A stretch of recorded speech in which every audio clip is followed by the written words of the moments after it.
শ্ৰীমন্ত শংকৰদেৱ কলাক্ষেত্ৰৰ শ্ৰী শ্ৰী মাধৱদেৱ আন্তৰ্জাতিক প্ৰেক্ষাগৃহত মঞ্চস্থ কৰা হ'ল কালাৰ্ছ অফ লাভ নামৰ এখন নাটক।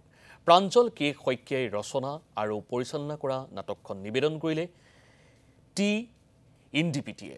সন্ধিয়াৰ ভাগত মঞ্চস্থ কৰা এই নাটকখনৰ শুভাৰম্ভণি অনুষ্ঠানত উপস্থিত থাকে জনপ্ৰিয় অভিনেত্ৰী নিশিতা গোস্বামী, বিশিষ্ট অভিনেতা অতুল পাছনি, বিশিষ্ট কণ্ঠশিল্পী কুইন দাস, মালবিকা বৰাকে ধৰি কেইবাগৰাকীও বিশিষ্ট ব্যক্তি।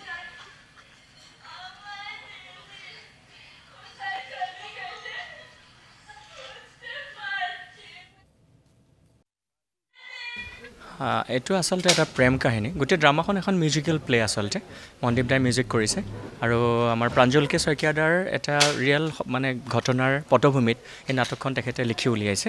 আৰু নাটকখনৰ বিষয়বস্তুটো এখন ট্ৰেইনৰ যাত্ৰা কৰি থাকোঁতে গুৱাহাটীৰ এজন যুৱকে এগৰাকী ছোৱালীৰ প্ৰেমত পৰে। কিন্তু প্ৰেমত পৰাৰ পাছত বহুত কনফ্লিক্ট আহে, এণ্ডিংটো তেওঁলোকৰ ছাকচেছ নহয়। কিন্তু তাৰ ভিতৰত এখন সমাজ ব্যৱস্থাৰ কথা আছে। এজন অভিনেতাক এখন সমাজ ব্যৱস্থাই প্ৰেমৰ ক্ষেত্ৰত কি ধৰণে বাধা দিয়ে, এনেকুৱা কিছুমান চেণ্টিমেণ্ট লৈ কৰিছে। তাৰ ভিতৰত তেখেতে বহুত তেওঁৰ ৱৰ্কশ্বপ কৰা ছাত্ৰ ছাত্ৰীক উলিয়াইছে। খুব ধুনীয়াকৈ কালাৰফুল এটা প্ৰেজেণ্টেশ্যন কৰিবলৈ চেষ্টা কৰিছে। মনদীপ দাই মিউজিক কৰিছে, তপনে লাইট কৰিছে আৰু প্ৰাঞ্জল কে শইকীয়া দাই ইয়াত নাট্যকাৰ আৰু পৰিচালক তেখেতেই।